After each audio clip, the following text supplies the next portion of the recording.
دنیا ہی میں پریشانی دے کر اس کے سارے گناہ معاف کر دیے جائیں، اور جب میرے پاس آئے تو گناہوں سے پاک ہو کر آئے۔ اب بتاؤ شکوہ کیسا، شکایت کیسی؟ ارے عبادت گزار زیادہ آزمایا جائے گا، اس پر زیادہ مشکل آئے گی۔ اب یہ بندے کا کام ہے اس مشکل میں کھڑا رہے، ثابت قدم رہے۔ نبی پاک علیہ الصلوۃ والسلام کا ایک اور فرمان سنیے، میرے آقا علیہ الصلوۃ والسلام فرماتے ہیں قیامت کے دن جب مصیبت زدہ لوگوں کو ثواب دیا جائے گا، جو دنیا میں مصیبت زدہ رہے ہوں گے نا، واویلا نہ کرنا، شاعر لکھتا ہے نا، زبان پر شکوہ رنج و الم لایا نہیں کرتے، زبان پر شکوہ رنج و الم لایا نہیں کرتے، نبی کے نام لیوا غم سے گھبرایا نہیں کرتے۔ کیا ہوگا قیامت کے دن؟ میرے آقا فرماتے ہیں جب مصیبت زدہ لوگ جو دنیا میں پریشان رہے ہوں گے، ان کو جب انعام دیا جائے گا، ثواب دیا جائے گا، تو دنیا میں عافیت کے ساتھ رہنے والے تمنا کریں گے کاش ان کے جسموں کو کینچیوں سے کاٹ دیا جاتا۔ جو یہ دنیا میں عافیت سے رہے ہوں گے نا، چین سے رہے ہوں گے، وہ اس وقت کہیں گے کہ کاش ہم بھی مصیبت میں ہوتے، ہم بھی پریشان ہوتے، اتنا پریشانوں کو ثواب مل رہا ہے، اتنا صبر کا ثواب لے کر جا رہے ہیں۔ تو جیسی بھی مصیبت آئے، جیسی بھی پریشانی آئے، میرے پیارے اور محترم اسلامی بھائیوں، اس پر صبر کرنا ہے۔ اور اب ایک اور خوبصورت حدیث پاک، میرے آقا فرماتے ہیں کہ مسلمان کو جو مصیبت پہنچتی ہے، حتیٰ کہ کانٹا بھی چبھے، تو اس کی وجہ سے یا تو اللہ عز و جل کوئی ایسا گناہ مٹا دیتا ہے جس کا مٹانا اسی مصیبت پر موقوف تھا، اور آگے فرمایا اللہ عز و جل اسے کوئی بزرگی عطا فرمانا چاہتا ہے، کوئی اللہ کے نزدیک بندے کا مرتبہ ہوتا ہے۔ حدیث پاک کا خلاصہ ہے، اب بندہ اپنی عبادت کے ذریعے اس مرتبے تک پہنچ نہیں پاتا، اتنی نیکیاں کر نہیں پاتا، اللہ تعالیٰ اس کو آزمائش میں مبتلا کرتا ہے، وہ صبر کرتا ہے، اللہ اس صبر کی برکت سے اسے اس مرتبے تک پہنچا دیتا ہے۔ تو یہ ہے صبر کے فضائل۔ تو اے میرے پیارے اسلامی بھائی، کبھی بھی کسی بھی موقع پر جیسی بھی مشکل آئے، ہمیں میرے پیارے اسلامی بھائیوں پہلے تو یہ غور کرنا چاہیے اللہ تعالیٰ نے مجھے اور آپ کو کتنی نعمتوں سے سرفراز فرمایا ہے۔ قرآن پاک میں اللہ تعالیٰ ارشاد فرماتا ہے وَإِن تَعُدُّوا نِعْمَةَ اللَّهِ لَا تُحْصُوهَا، ترجمہ کنز الایمان، اور اگر اللہ کی نعمتیں گنو تو شمار نہ کر سکو گے، انکاؤنٹیبل۔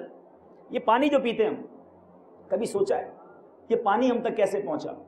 اس وقت دنیا میں اپروکسیمیٹلی 6.5 ارب 7 ارب کے قریب انسان بستے ہیں، ٹھیک ہے، اور ملٹی پلائی بائی 10 کریں، ایک تحقیق کے مطابق جتنے انسان ہوتے ہیں اتنے اس سے 10 ٹائمز جانور ہوتے ہیں، 70 ارب جانور ہو گئے، پرندے چرندے اس سے 10 ٹائمز ہوتے ہیں، سارے درخت ملا لیں، یعنی جس جس کو پانی کی ضرورت ہے، جو بھی چیز ہے زندہ ہے اس کو پانی چاہیے۔ اس طرح پتہ چلا کہ خربوں لوگوں کو، جانوروں کو، پودوں کو پانی چاہیے، اللہ تعالیٰ سب کو پانی کیسے پہنچاتا ہے؟ ذرا غور کیجئے گا اس سسٹم پر۔ لوگ بڑی بات کرتے ہیں سسٹمائز چیزوں پر، تھوڑا سا آپ کی توجہ چاہوں گا۔ پانی ملنے کا ایک طریقہ ہے، دنیا کو جو پانی ملتا ہے نا، پوری دنیا میں 66-67% پانی ہے اور 33% پر زمین ہے۔ جو 66% پر پانی ہے وہ پانی ہم نہیں پی سکتے، ٹھیک ہے، لیکن اربوں خربوں جو ہیومن بینگز ہیں جو اس ارتھ پر ہیں، اس زمین پر ہیں، سب کو پانی چاہیے اور روزانہ چاہیے، ٹھیک ہے۔ کیسے ملتا ہے؟ ایک ہی ذریعہ ہے پانی ملنے کا، یاد رکھیے گا، اور وہ ہے بارش، ٹھیک ہے۔ اور بارش کیسے بنتی ہے؟ ذرا غور کیجئے، سمندر سے بخارات ایوپریٹ ہوتے ہیں، بخارات اٹھتے ہیں، اللہ تبارک و تعالیٰ نے ایسا سسٹم بنایا کہ سمندر سے لے کر بادلوں تک ایک ایسی پائپ لائن ہے جو مجھے اور آپ کو نظر نہیں آتی، مگر کروڑوں اربوں گیلن روزانہ سمندر سے آسمان کی طرف ٹرانسپورٹ ہو رہا ہے، ٹھیک ہے جناب۔ اب اوپر پہنچا، بڑے بڑے فلٹر سسٹم کی باتیں کرتے ہیں لوگ، میرے رب کا فلٹر سسٹم دیکھو کہ بادلوں کے اندر وہ فلٹر سسٹم ہے۔ آج سائنس بھی کہتی ہے اور قرآن نے بہت پہلے فرمایا یہ جو بارش کا پانی ہے یہ مائع مبارک ہے، اور سائنس بھی پروف کرتی ہے دا بیوٹیفل، دا موسٹ، جس کو آپ کہہ لیں کہ منرل واٹر میں سب سے اچھا پانی جو وہ بارش کا پانی ہوتا ہے۔ یہ سمندر کا کھارا پانی آسمانوں میں فلٹر ہو رہا ہے اور پھر اس کے اندر ریسٹور بھی ہو رہا ہے۔ آپ میں سے بہت سارے لوگوں نے جہاز میں سفر کیا ہوگا، ہم نے کئی بار اپنے جہاز کو بادلوں سے گزرتے دیکھا، نہ کوئی وہاں فلٹر پلانٹ نظر آتا ہے، نہ کوئی ٹینک نظر آتا ہے، لیکن یہ پانی کہاں رکتا ہے؟ یہ اللہ کی شان دیکھیں، فلٹر پلانٹ بھی ہے، اوور ہیڈ ٹینکس بھی ہیں، اور پھر یہ جب پانی برستا ہے تو ٹھنڈا میٹھا صاف پانی ہوتا ہے۔ اچھا اب چلیں، اگر یہی سسٹم ہوتا تو جہاں جہاں سمندر ہوتے وہیں پانی ملتا جو. لیکن دنیا میں کئی لینڈز ایسی ہیں جو لینڈ لاک کنٹریز کہی جاتی ہیں جہاں سمندر ہی نہیں ہے. ہمارا پنجاب جو ہے وہاں سمندر نہیں ہے. اگر بارش وہیں ہوتی جو سمندری علاقے ہوتے تو ان کو پانی مل جاتا. دنیا کے وہ ملک تک پانی کیسے پہنچتا, ان خطوں تک پانی کیسے پہنچتا جہاں سمندر نہیں ہے. اللہ تعالیٰ نے ایک ٹرانسپورٹ کا نظام بنایا, ہوا چلائی اور یہ بادل چلنا شروع ہوئے اور ان ایریاز پر پہنچے کہ جہاں پانی نہیں تھا. اب یہ بادل جا کر برسے اور ساری دنیا کو, پودوں کو, درختوں کو, انسانوں کو, جانوروں کو پانی پہنچایا. اب اور آگے چلیں. اب پھر بھی پانی جب ملتا جب بارش ہوتی. جب بارش نہ ہوتی تو ہم پیاسے مر جاتے. اللہ تعالیٰ نے زمین کو یہ صلاحیت دی کہ یہ زمین پانی کو چوس لیتی ہے. اور آپ ذرا سوچیں کہ 60-70 فٹ نیچے پانی ہوتا ہے, مٹی پتھر کے اندر یہ پانی جاتا ہے, لیکن جب بھی کنویں کے ذریعے یا بورنگ کے ذریعے پانی نکالا جاتا ہے پھر صاف ستھرا پانی باہر نکل آتا ہے. جب بارش برسی پی لیا, جب بعد میں ضرورت پڑی تو زمین سے نکال لیا. یہ بارش کا پانی ہے جو زمین میں سٹور ہوا تھا. ٹھیک ہے, اچھا اور گرمی پڑی, پانی کی ضرورت زیادہ پڑی, اب کہاں سے پانی پئیں, زمین میں بھی نہیں نکل رہا. اللہ تعالیٰ نے, ہم اپنے گھر میں کیا کرتے ہیں, گرمیوں کے لیے ریفریجریٹر لگاتے ہیں نا, برف جماتے ہیں. اللہ تعالیٰ نے اس پوری دنیا میں ایک ریفریجریٹر سسٹم بنایا. جیسے بارش گلیشیئر پہ ہوئی, ناردرن ایریاز میں ہوئی, وہ سارا برف بن گیا. اور جب گرمیوں میں پانی کی ضرورت پڑی تو اب وہ پانی پگھلنا شروع ہوا, وہ نہروں کے ذریعے چلا اور اب وہ ساری دنیا کو پانی مل رہا ہے. یہ ایک گلاس جو میں روزانہ پیتا ہوں, کبھی سوچو یہ ایک گھونٹ پہنچانے کے لیے میرے رب نے کیا سسٹم بنایا. فَبِأَيِّ آلَاءِ رَبِّكُمَا تُكَذِّبَانِ. اب بتاؤ کس بات کی ناشکری کرتے ہو. جتنا پانی روز چاہیے ہوتا ہے میرا رب بغیر قیمت کے مجھے عطا فرماتا ہے. یہ ہے میرے رب کی شان. آؤ اب نوالے کی طرف. ناشکری شکوے تو سارے ہی کرتے ہیں نا. ذرا سوچو یہ روٹی اور سالن میں کھاتا ہوں, آپ کھاتے ہیں, یہ کیسے پہنچا مجھ تک, کبھی غور کیا؟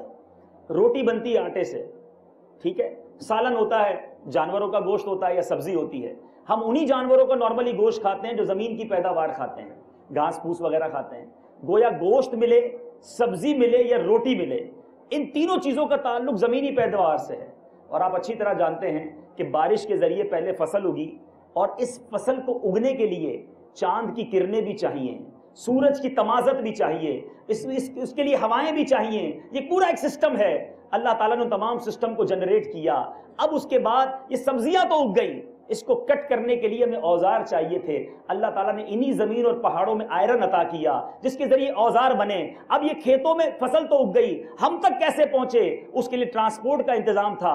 اللہ تبارک و تعالیٰ نے اسی زمین میں آئل عطا کیا, اسی زمین میں پیٹرول عطا کیا, جس سے ٹرانسپورٹیشن کا نظام بنا اور یہ ہم تک اناج پہنچا. ذرا سوچیں یہ ایک نوالا کھانے کے لیے کتنی چیزیں انوالو ہو رہی ہیں, اور میرے رب نے وہ نوالا مجھ تک پہنچایا ہے. ارے نوالا پہنچنے کے بعد اب معاملہ چبانے کا ہے. زبان میں ڈائجسٹو سسٹم, ہمارے لعاب, ہمارے سیلوا کے اندر اللہ تعالیٰ نے یہ صلاحیت دی کہ وہ ہمارے جسم کو چلاتا ہے, ڈائجسٹ کروا دیتا ہے. ہاضم ہو جانا یہ الگ ایک فیکٹری کا نظام ہے کہ ایک نوالے سے جتنا پروٹین چاہیے, جتنا فیٹ چاہیے, جتنا خون چاہیے وہ الگ ہو جاتا ہے, جو فضول ہے وہ باہر نکل جاتا ہے. ذرا سوچو میرے پیارے اسلامی بھائیوں, ایک نوالا کھاتے وقت اور ایک گھونٹ پانی پیتے وقت میرے رب کی کتنی نعمتیں انوالو ہو رہی ہیں. اور پھر بندہ ناشکری کی بات کرے. فَبِأَيِّ آلَاءِ رَبِّكُمَا تُكَذِّبَانِ. میرے آقا ایک بار صحابہ کرام کے ساتھ موجود تھے, ارشاد فرماتے ہیں میں تم سے زیادہ اچھا جواب جو ہے میں جنات سے سنتا ہوں جب میں پڑھتا ہوں فَبِأَيِّ آلَاءِ رَبِّكُمَا تُكَذِّبَانِ. سورہ رحمان کی تلاوت ہو رہی تھی تو جنات جواب دیتے ہیں ہم اپنے رب کی کسی نعمت کو نہیں جھٹلائیں گے. تو اے میرے پیارے اسلامی بھائیوں, بات یہ ہے کہ ہمیں تو شکر ادا کرنا چاہیے. پیارے آقا علیہ الصلوۃ والسلام ایک بار بی بی عائشہ صدیقہ رضی اللہ تعالیٰ عنہ کے پاس تشریف لائے اور کیا دیکھا, میرے آقا علیہ الصلوۃ والسلام نے روٹی کا ایک ٹکڑا گرا ہوا دیکھا. نبی پاک نے اسے اٹھایا, پہنچا اور ارشاد فرمایا اے عائشہ نعمتوں کا اکرام کرو, اس لیے کہ جب یہ کسی اہل خانہ سے روٹ کر چلی گئی ہیں تو دوبارہ لوٹ کر نہیں آئی. آج یہ میرے بزرگ بیٹھے میری بات کی تائید کریں گے. پہلے تھوڑا آتا تھا پورا گھر کھاتا تھا, ایک کماتا تھا پورے خاندان کو چلتا تھا, تھوڑا اناج آتا تھا سب برکت ہوتی تھی. کہاں گئی برکت, وہ کیسا, اب سب کماتے پھر بھی پورا نہیں ہوتا. یہ اناج کو ضائع کرنا, آج ہماری کون سی دعوت ہے جہاں اناج ضائع نہیں ہوتا. کئی لوگوں کے مہینوں کا راشن پورا ہو جائے, ہم ایک دعوت میں اتنا ضائع کرتے ہیں. ہمارے گھروں میں روزانہ دسترخوان سے کھانا پھکتا ہے. نبی پاک صلی اللہ علیہ وسلم نے ایک روٹی کا ٹکڑا گرا ہوا دیکھا تھا, خود اٹھایا اور کیا فرمایا اس کی قدر کرو، یہ جس قوم سے جاتی ہے پھر لوٹ کر نہیں آتی۔ تو اللہ کی نعمتوں کا شکر ادا کریں، اللہ کی نعمتوں کا قدر کریں، ایسا نہ ہو یہ ناقدری میرے پیارے اور محترم اسلامی بھائیوں ہم سے دور ہو جائے۔ قرآن مجید میں اللہ تعالیٰ ارشاد فرماتا ہے لَإِن شَكَرْتُمْ لَأَزِيدَنَّكُمْ، اگر احسان مانو گے تو میں تمہیں اور دوں گا۔ کمال دیکھیں، اللہ عطا فرماتا ہے، شکر بھائی کوئی پیسہ ہمیں کوئی تحفہ دے ہم شکریہ ادا کریں تو ختم ہو گئی نا بات۔ اللہ فرماتا ہے شکر کرو گے میں اور عطا فرماؤں گا۔ امام اعظم ابو حنیفہ رضی اللہ تعالیٰ عنہ بہت زبردست عالم دین، فقیہ، کروڑوں حنفیوں کے پیشوا۔ کسی نے آپ سے پوچھا آپ اتنے بڑے عالم کیسے بن گئے، اتنا علم کیسے سیکھ لیا؟ کہتے میں تھوڑا علم حاصل کرتا، اللہ کا شکر ادا کرتا، اللہ اور عطا فرما دیتا۔ لَإِن شَكَرْتُمْ لَأَزِيدَنَّكُمْ، تم میرا احسان مانو میں اور دوں گا، میں اور علم حاصل کرتا، پھر اللہ کا شکر ادا کرتا، اللہ اور عطا فرماتا، میں اتنا بڑا عالم دین بن گیا۔ تو اگر آپ اللہ کا شکر ادا کرتے رہے وہ رب نعمتیں عطا فرماتا رہے گا۔ میرے پیارے اور محترم اسلامی بھائیوں، میرے آقا علیہ الصلوۃ والسلام کیا دعا مانگتے، آئیے مل کر آپ بھی یہ دعا مانگ لیں، اس کو یاد کرنے کی بھی کوشش کریں۔ نبی پاک کی کتنی خوبصورت دعا، اللہم اعنی علی ذکرک وشکرک وحسن عبادتک، اے اللہ عز و جل اپنے ذکر، شکر اور اچھی عبادت پر میری مدد فرما۔ تو اے میرے پیارے اور محترم اسلامی بھائیوں، ہمیں یہ دعا مانگتے رہنا چاہیے کہ یا اللہ ہمیں شاکر بندہ بنا دے، ہم ناشکری نہ کریں۔ امام حسن بصری رحمت اللہ تعالی علیہ کیا فرماتے ہیں، بے شک اللہ عز و جل جب تک چاہتا ہے، غور سے سنیے گا، جب تک چاہتا ہے اپنی نعمت سے لوگوں کو فائدہ پہنچاتا رہتا ہے، اور جب اس کی ناشکری کی جاتی ہے تو وہ اسی نعمت کو ان کے لیے عذاب بنا دیتا ہے۔ آپ غور کریں، وہی نعمت عذاب کیسے بن جاتی ہے، ذرا غور کیجئے گا۔ مال نعمت ہے، غریب آدمی چاہتا ہے مجھے پیسے مل جائیں، لیکن یہ نعمت ملنے کے بعد اگر ناشکری کرے، اسی مال کو اللہ کی نافرمانی میں صرف کرے، تو ہم نے دیکھا ہے کئی مالدار ہوتے ہیں مگر سکون نہیں ہوتا، نعمتیں سامنے پڑی ہوتی ہیں کھا نہیں سکتے، ٹینشنیں ان کا پیچھا نہیں چھوڑتی، ارے مال تو نعمت تھی، یہ مال ہی کو اس کے لیے عذاب بنا دیا گیا۔ اولاد بہت بڑی نعمت ہے، کوئی بے اولاد ہو اس سے پوچھیں، دعائیں کرواتا ہے اللہ اولاد دے دے، لیکن اگر اسی اولاد کی تربیت صحیح نہ کی جائے، اللہ کا شکر ادا نہ کیا جائے، ناشکری کی جائے، تو ہم نے دیکھا ہے اولاد باپ کو مارتی نظر آتی ہے، والد کو گھر سے نکال دیتی ہے۔ ارے اولاد تو نعمت تھی، یہ عذاب کیسے بن گئی؟ کیونکہ اس نعمت کا شکر ادا نہ کیا۔ بیوی نعمت ہے، نوجوان چاہتا ہے شادی ہو جائے، نعمت ہے، اللہ کا شکر ہے اگر اچھی بیوی مل جائے، لیکن اگر اس نعمت کا بھی صحیح شکر ادا نہ کیا جائے، بیوی کی صحیح تربیت نہ کی جائے، تو ہم نے دیکھا ہے کہ کسی کا گھر بڑا پرسکون پیسفل انوائرمنٹ ہوتا ہے، شادی ہوتے ہی گھر جہنم کا ٹکڑا بن جاتا ہے۔ ارے یہ تو نعمت آئی تھی، زحمت کیسے بن گئی؟ کہ اللہ تعالیٰ اسی نعمت کو عذاب میں بدل دیتا ہے۔ تو اگر آپ چاہتے ہیں آپ کی نعمتیں دوام رہیں، برکتیں رہیں، خوشحالی رہے، تو اللہ کا شکر ادا کریں، ہر نعمت پر شکر ادا کریں۔ اور میرے پیارے اور محترم اسلامی بھائیوں، اب کون سی نعمت مصیبت اور آزمائش ہے؟ علماء بڑی پیاری بات فرماتے ہیں، جس نعمت سے اللہ کا قرب حاصل نہ ہو وہ مصیبت و آزمائش ہے۔ بعض اوقات بندہ سمجھتا ہے بڑا پیسہ آ رہا ہے بہت نعمت ہے، میری جناب کاروبار بڑھ رہا ہے بہت نعمت ہے، چیک یہ کیجئے کہ جو نعمت مجھے مل رہی ہے میں اللہ کے قریب ہو رہا ہوں یہ دور ہو رہا ہوں۔ روایتوں میں آتا ہے جب کسی بندے کو دیکھو نا کہ وہ نافرمانی بھی کر رہا ہے اور اس کی نعمتیں بھی بڑھ رہی ہیں، تو سمجھ جاؤ اللہ اسے ڈھیل دے رہا ہے۔ But there is a day, ایک دن ہے جب ثم لتسألن یومئذ عن النعیم، کہ اس دن تم سے ایک ایک نعمت کے بارے میں سوال ہوگا۔ بندہ کہتا ہے مجھے کچھ نہیں دیا میرے مولا نے، بندہ کہتا ہے میرے پاس ہے ہی کیا، میں پیچھے رہ گیا وہ آگے بڑھ گیا۔ میں آپ سب سے سوالات کرنا چاہتا ہوں، سچ بتاؤ کیا میں نے اور آپ نے یہ تمنا کی تھی کہ مجھے کسی مسلمان گھر میں پیدا کیا جائے؟ کافروں کے گھر میں بھی تو بچے پیدا ہوتے ہیں، یہ میرے رب کا احسان نہیں کہ ہمیں مسلمان ماں باپ کے گھر میں پیدا کیا؟ کس نے شکر ادا کیا اس بات کا؟ کس نے کہا میرے مولا تیری مہربانی، تو نے وداؤٹ آسکنگ، بغیر مانگے ہمیں مسلمان گھرانے میں پیدا کر دی؟ ارے کتنے کافروں کے بچے مسلمان ہوتے ہیں، ویری شارٹ ریشیو نہیں ہوتے، لیکن مجھے تو آنکھ کھولی تو میرا والد بھی مسلمان، میری ماں بھی مسلمان، ہمارے گھر میں تلاوت کی صدائیں آتی تھی. یہ میرے رب کا احسان نہیں. میرے رب نے مجھ پر یہ احسان کیا کہ میرے ماں باپ مسلمان. پھر کتنا بڑا احسان ہے ہم پر. اے شکوہ کرنے والوں، اے شکایتیں کرنے والوں، سوچو کہ ہمارے رب نے ہمیں آقا کا امتی بنا دیا، اے نبی پاک کا غلام بنایا. ہم نے تو نہیں مانگا تھا، ہمارے رب نے یہ احسان کیا نا. کیا اندھے بچے پیدا نہیں ہوتے؟ یہ کتنا بڑا احسان ہے میرے رب کا کہ اس نے مجھے آنکھیں دی ہیں. کبھی سوچا ہے یہ کتنی بڑی نعمت ہے؟ جو یہاں موجود اسلامی بھائی ہیں اور جو مدنی چینل کے ناظرین ہیں، ذرا اپنی آنکھیں بند کریں، سارے بند کریں چند سیکنڈز کے لیے، اور دیکھیں جو آپ کی آنکھیں بند ہیں اور آگے اندھیرا ہے نا، اب آنکھیں کھولیں. سب پھر نظر آ گیا. مگر تھوڑی دیر پہلے جو اندھیرا تھا نا، اندھے کی زندگی میں وہ اندھیرا ساری زندگی رہتا ہے. وہ اپنے بچوں کو بھی نہیں دیکھ سکتا، وہ اپنے ماں باپ کو بھی نہیں دیکھ سکتا. وہ اندھا جب اللہ کے کرم سے مکے مدینے بھی پہنچ جائے نا، اور کوئی کہے کہ دیکھو کتنا پیارا کعبہ ہے، سچ بتاؤ اس اندھے پر کتنی حسرت طاری ہوتی ہوگی.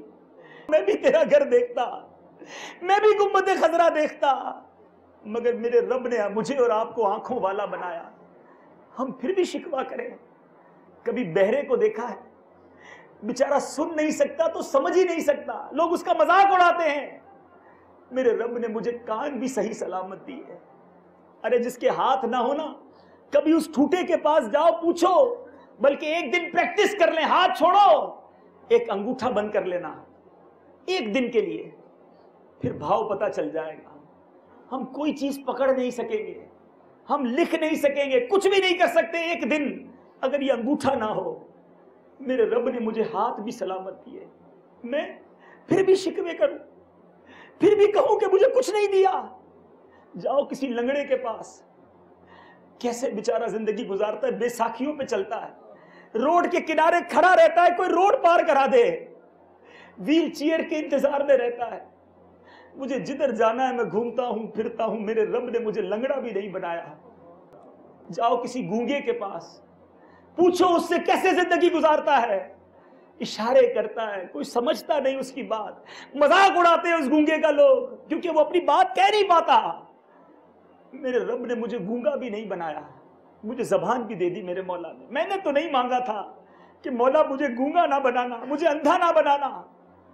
اے شکوے کرنے والوں، جاؤ کبھی ہاسپٹل میں جا کر دیکھو، کسی کی ناک میں نالی لگی ہوئی ہے، کسی کو نالیوں سے خوراک دی جا رہی ہے، کسی کو یورین پاس نالیوں کے ذریعے کرایا جا رہا ہے. ارے وہ ناپاک رہتے ہیں بیچارے، چاہتے ہیں نماز پڑھیں، ان کی سمجھ نہیں پڑتی ہم کیسے پاک ہوں. آج میرے رب نے ہمیں ہاسپٹلوں میں نہیں، بستروں پر اپنے گھر میں سلایا ہے. جاؤ ان لوگوں کو دیکھیں جو روڈ پہ سوتے ہیں. ہمارے رب نے ہمیں روڈ پہ نہیں سلایا، ہمیں ایک پکی چھت دی ہے. سردیوں میں لوگ ٹھٹرتے ہیں، ہمارے پاس ہمارے رب نے کمبل عطا کیے، ہم گرم کمروں میں سوتے ہیں. سوچو میرے پیارے اسلام میں کس نعمت کا تذکرہ کروں، کس نے ہم میں اور آپ نے اس نعمت کا شکر ادا کیا. دنیا میں ہم کسی کو کچھ دیں تو اس کا بدلہ چاہتے ہیں. اگر کوئی سیٹ کسی آفس کے بندے کو گاڑی دے، اسکوٹر دے، اور یہ کہے کہ یہ کام کرنا، کچھ عرصے دیکھے کام نہیں کر رہا، وہاں جاتا بھی نہیں جہاں بھیجتا ہوں، تو کیا کرتے ہیں آپ؟ گاڑی واپس کرو، بائک واپس کرو. اس لیے دی تھی، اس لیے نہیں دی تھی. اگر میرا رب بھی یہی کرتا، یہ آنکھیں گناہ کرنے کے لیے نہ دی تھی. میں حرام دیکھتا تو اندھا کر دیا جاتا، میں کسی پر ظلم کرنے کے لیے ہاتھ اٹھاتا، ان ہاتھوں سے حرام کرتا تو یہ میرا ہاتھ واپس چلا جاتا. یہ مجھے اس لیے نہیں دیا گیا. یہ زبان حرام بولنے، فحش باتیں کرنے، گالیاں نکالنے، مسلمانوں کا دل توڑنے کے لیے نہ دی تھی. ارے یہ زبان تو اللہ کا ذکر کرنے کے لیے دی تھی، محبوب پاک صلی اللہ تعالی علیہ وسلم پر درود پڑھنے کے لیے دی تھی. یہ زبان تو نیکی کے کام کرنے کے لیے دی تھی. اگر یہ زبان سے میں غلط بات کرتا تو گونگا کر دیا جاتا. یہ پیر اس لیے نہ دیے کہ ان پیروں سے چل کر گناہوں کے اڈوں کی طرف جاؤں، بے حیائی کے کاموں کی طرف جاؤں. یہ پیر تو میرے رب نے مجھے مسجدوں کی طرف جانے کے لیے دیے، نیک کام کرنے کے لیے دیے. اگر گناہ کرتا تو لنگڑا کر دیا جاتا. مگر آج نہیں لیا جا رہا، آج نہیں پکڑا جا رہا، تو اس کا مطلب یہ نہیں کہ کل بھی نہیں پکڑا جائے گا. ثم لتسألن یومئذ عن النعیم، اس دن پوچھا جائے گا. ہے کوئی جواب؟ کیسے دیں گے جواب؟ سورہ یاسین کئی بار پڑھتے ہیں، قرآن میں بار بار یہ آیت پڑھی ہوگی اور سنی ہوگی آپ نے. اس دن بندہ کہے گا مولا میں نے گناہ نہیں کیا. آج چھپ چھپ کر گناہ کرتے ہیں. نہیں میں نے گناہ نہیں کیا، مجھے کوئی دیکھتا ہی نہیں تھا، میں تو دروازے بند کر کے گناہ کرتا تھا، کسی کو پتہ ہی نہیں میں نے کیا کیا. دیر از نو وٹنس. قیامت کے دن بھی بندہ یہی کہے گا مولا میں نے گناہ نہیں کیا. ارشاد ہوگا اس دن ان کے منہ پر مہر لگا دی جائے گی. ہاتھ بولیں گے مولا میں نے یہ گناہ کیا تھا، پیر بتائیں گے مولا میں یہاں لے کر گیا تھا. وہاں یہ ٹویسٹ نہیں چلے گا. آج تو لوگوں کو کہہ دیتے نا میں نے نہیں کیا، آپ کو غلط فہمی ہوئی ہے جناب، میں وہاں نہیں تھا. اعلیٰ حضرت لکھتے ہیں وہاں نہیں بات بنانے کی مجال، وہاں بات نہیں بنا سکیں گے، وہاں نہیں بات بنانے کی مجال.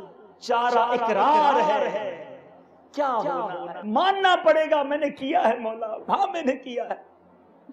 اب سوچو کیوں دنیا میں توبہ نہیں کرتے، کیوں یہاں اپنے رب کو راضی نہیں کرتے، یہاں کیوں آزمائش آتی ہے تو صبر نہیں کرتے، کیوں ناشکری کی باتیں کرتے ہیں. ارے رب نے اتنا کچھ دیا ہے کہ میری ساری زندگی سجدوں میں گزرے، میری ساری زندگی شکر میں گزرے، پھر بھی میں اس کا شکر ادا نہ کر سکوں. اتنا عجیب معاملہ ہے ہمارا پیارے اسلامی بھائیوں. مجھے بتائیں شادی کتنی بڑی نعمت ہے. بچے کا صحرا سج جائے، بچی کے ہاتھ پیلے ہو جائیں، ماں باپ زندگی بھر دعا کرتے ہیں، مگر جب یہ موقع آتا ہے ہم کیا کرتے ہیں؟ اس میں اللہ کی نافرمانی کرتے ہیں. وہ طوفان بدتمیزی برپا ہوتا ہے. نمازی اچھا خاصا نمازی نظر آنے والا جب اس کے گھر پہ شادی کا موقع آتا ہے تو کہتا ہے کیا کریں جناب، خاندان کا معاملہ ہے سب چلتا ہے. ارے ذرا اللہ کے بندے سوچو یہ خوشی دی کس نے؟ اللہ نے یہ دن دکھایا کہ تمہاری بیٹی آج اس کی شادی ہو رہی ہے، تمہارے بیٹے کے سر صحرا سجا ہے. ہونا تو یہ چاہیے تھا میرا رب نعمتیں دیتا، میں سجدے بڑھا دیتا، میں آنسو بہاتا، میں اللہ کا شکر ادا کرتا، مگر میرا رب نعمتیں دیتا ہے اور یہ نعمتیں لینے والا اسی کو ناراض کرتا ہے. یہ کیسی عقل مندی ہے، یہ کیسی میرے پیارے اسلامی بھائیوں ہماری سوچ ہے. پھر ہم کہتے ہیں بچی شادی کے بعد پریشان ہے، اولاد نہیں ہو رہی ہے، جناب طلاق ہونے کی نوبت آ گئی، گھر میں سکھی نہیں ہے. ارے ذرا سوچو اس کی شادی کرتے وقت آپ نے کون سا برا کام تھا جو نہیں کیا تھا، اپنے رب کو کتنا ناراض کیا تھا، اس عمارت کی بنیاد میں آپ نے کتنے گناہ ڈالے تھے، تو کیسے بنیاد مضبوط ہوگی. ارے سجدے ہوتے، خیرات ہوتی، آنسو بہتے، تلاوتیں ہوتی اور بچی اپنے گھر جاتی، پھر آپ دیکھتے کتنی نعمتیں ملتی. تو اے میرے پیارے اسلامی بھائیوں میسج یہ ہے کہ اللہ کی عطا جب بھی ہو اللہ کا شکر بجا لائیے، آزمائش جب بھی ہو صبر حاصل کیجئے اور پھر دیکھیے آپ کو کتنی نعمتیں ملتی ہیں. اور علماء کہتے ہیں شکر جو ہے ایک تو ہوتا ہے زبان سے اللہ تیرا بڑا شکر الحمدللہ رب العالمین، یقیناً یہ بھی ایک شکر ہے، لیکن پریکٹیکل شکر یہ ہے کہ بندہ اللہ کی نافرمانی نہ کرے. مثال کے طور پر آپ کو کوئی بڑا ہیوی گفٹ دے دے، کوئی شخص آپ کو بڑا قیمتی تحفہ دے دے، آپ کو جاب پہ لگا دے، قرضے کے وقت آپ کو قرضہ دے دے، آپ کیا کرتے ہیں؟ یار بڑا اچھا آدمی ہے، یہ ناراض نہیں ہونا چاہیے، کیوں؟ اس نے مصیبت میں میری ہیلپ کی تھی، یہ میرا کیئر کرتا ہے. دنیا میں کوئی ایک بار خیال کرے آپ ساری زندگی چاہتے وہ ناراض نہ ہو. جس رب نے اتنا کچھ دیا ہے یہ کیوں نہیں سوچتے وہ ناراض نہ ہو؟ اتنی نعمتیں دینے والے کو ناراض کر دیتے ہیں. تو آج یہ نیت کرنی ہے یہاں موجود سارے اسلامی بھائیوں نے کہ اپنے رب کو ناراض نہیں کریں گے، اللہ کی ناراضگی والا کوئی کام نہیں کریں گے. اب بعض اوقات اسلامی بھائی کہتے ہیں کہ یار بات تو صحیح ہے مگر گناہ چھپتے نہیں ہیں، نافرمانی کی عادت ختم نہیں ہوتی، نمازیں شروع نہیں ہوتی. اپنے بیان کو اختتام کی طرف لا رہا ہوں، ایک واقعہ سنانا چاہتا ہوں. سیدنا ابراہیم بن ادم رحمۃ اللہ تعالی کی بارگاہ میں ایک شخص آیا اور آ کر کہا کہ مطلب اس طرح کا اظہار کیا کہ گناہ نہیں چھوٹتے، مجھے کوئی گناہوں کا علاج بتائیے. آپ نے کہا اچھا ایسا کرو. آپ نے 6 ایڈوائسز دی، بہت خوبصورت ایڈوائسز ہیں، 6 تجاویز دی، غور سے سنیے. آپ نے کہا ایسا کرو اگر گناہ کرنا ہے تو کر لو، تمہارا دل چاہتا ہے نا گناہ کرنے، کر لو مگر اللہ کا رزق کھانا چھوڑ دو. وہ کہتا ہے یہ کیسے پاسبل ہے، میں جو بھی کھاتا ہوں دینے والا تو رب ہے، اسی کی طرف سے عطا ملتی ہے، رزق اسی کا ہے. تو کہا کتنی بری بات ہے، جس کا رزق کھاتے ہو اسی کی نافرمانی کرتے ہیں۔ پھر دوسری ایڈوائز دی، چلو گناہ کرنا ہے نا، پکی نیت ہے، گناہ کر لو، لیکن ایسا کرو اللہ کے ملک سے باہر نکل جاؤ۔ وہ کہتا ہے یہ کیسے پاسبل ہے، ایسٹ ویسٹ نارتھ ساؤتھ جدھر جاؤں گا وہ اللہ ہی کا ہے، اللہ ہی کا ملک ہے، میں باہر نہیں نکل سکتا۔ تو فرمایا کتنی بری بات ہے، جس کی مملکت میں رہتے ہو، جس کے ملک میں رہتے ہو، اسی کی ناراضگی والا کام کرتے ہو۔ پھر فرمایا اچھا ایسا کرو، گناہ کرنا ہے نا، پکا ارادہ ہے، کر لو گناہ، مگر خود کو اتنا چھپا لو کہ تمہیں اللہ نہ دیکھ سکے۔ کہتا یہ بھی پاسبل نہیں، وہ سمیع و بصیر ہے، ہر کہیں بھی چلا جاؤں وہ دیکھ رہا ہے۔ تو فرمایا کتنی بری بات ہے، جو رب تمہیں دیکھ رہا ہے تم اسی کی نافرمانی کرتے ہو۔ دنیا میں اگر بعض اوقات میں نے دیکھا ہے، اب تو بہت تھوڑا ہو گیا، پہلے زیادہ تھا، کسی بڑے کو دیکھ کر لوگ کھڑے ہو جاتے تھے، سگریٹ پیتے تھے تو سگریٹ بجھا دیتے تھے، کوئی برا کام کرتے تھے تو بزرگ آ جائے تو وہ برا کام تھوڑی دیر کے لیے چھوڑ دیتے تھے۔ اسلامی بہنوں کو بھی دیکھا ہے، کوئی ایسا مذہبی شخص سامنے آئے تو سر پہ دوپٹہ اوڑھ لیں گی، باقی ساروں کے لیے پردہ ہی نہیں ایسا لگتا ہے، لیکن چلو یہ خیال تو ہوتا تھا۔ اب ایک بزرگ آئے، وہ نہ دیکھ لے اس کا خیال ہے، اللہ دیکھ رہا ہے اس کا خیال نہیں۔ چوتھا مشورہ دیا، جب تمہارا آخری وقت آئے نا، ملک الموت آئیں تو ان کو کہنا رک جاؤ، میں کچھ توبہ کر لوں پھر میری روح قبض کرنا۔ وہ کہتا ہے I have no authority، یہ کیسے پاسبل ہے، میرا وقت مقرر ہے، ملک الموت آئیں گے میں روک نہیں سکوں گا۔ تو کہا کہ جب تمہیں پتا ہے کہ جب موت آئے گی تمہیں چانس نہیں ملے گا توبہ کا، تو پھر گناہ کیوں کرتے ہو؟ پھر پانچویں ایڈوائز دی، جب قبر میں منکر نکیر سوال کرنے آئیں تو ان کو قبر سے باہر نکال دینا۔ کہا جاؤ میں جواب نہیں دیتا۔ وہ کہتا ہے I have no authority, no power۔ منکر نکیر آئیں گے اور گناہگار کے لیے تو گرجدار آواز کے ذریعے آئیں گے، خوفناک شکلوں میں آئیں گے، جھڑک کر اٹھائیں گے اور مجھ سے قبر میں سوالات کریں گے۔ تو کہا جب تمہارے پاس یہ پاور ہی نہیں کہ منکر نکیر کے سوالات کے جوابات کو ڈینائی کر دو، تو بہتر یہی ہے کہ ان جوابات کی تیاری کر لو، گناہ نہ کرو۔ آخری ایڈوائز دی، چلو بہت گناہوں بھری زندگی گزارنی ہے، مزہ آتا ہے اس زندگی میں، جب قیامت کے دن تمہارے لیے اعلان ہو کہ اس کو جہنم میں لے جاؤ تو فرشتوں کو منع کر دینا میں نہیں جاتا جہنم۔ وہ کہتا ہے یہ کیسے پاسبل ہے، میں کیسے منع کر سکتا ہوں، مجھے تو گھسیٹ کر جہنم میں لے جائیں گے۔ اب آپ نے آخر میں سمرائز کیا کہ تم اللہ کا رزق کھانا چھوڑ نہیں سکتے، اس کے ملک سے باہر جا نہیں سکتے، اس سے اپنے آپ کو چھپا نہیں سکتے، مرتے وقت ملک الموت کو ڈیلے کروا نہیں سکتے، قبر میں جا کر نکیرین کے سوالات کو جواب کو ڈینائی نہیں کر سکتے، اور قیامت کے دن اگر جہنم میں جانے کا حکم دیا گیا تو جانا پڑے گا۔ تو اس سب چیزوں سے بچنے کا ایک ہی طریقہ ہے کہ اللہ کی نافرمانی چھوڑ دو، گناہ چھوڑ دو۔ یہ سن کر وہ شخص زاروں کتار رونے لگا اور اس نے اپنے گناہوں سے توبہ کر لی۔ اے کاش اللہ کرے یہ 6 باتیں جو آپ نے فرمائی ہیں، گناہ کرنے کا دل چاہے، ذہن بن جائے کہ آج یہ گناہ کرنا ہے، آج یہ بے حیائی کرنی ہے۔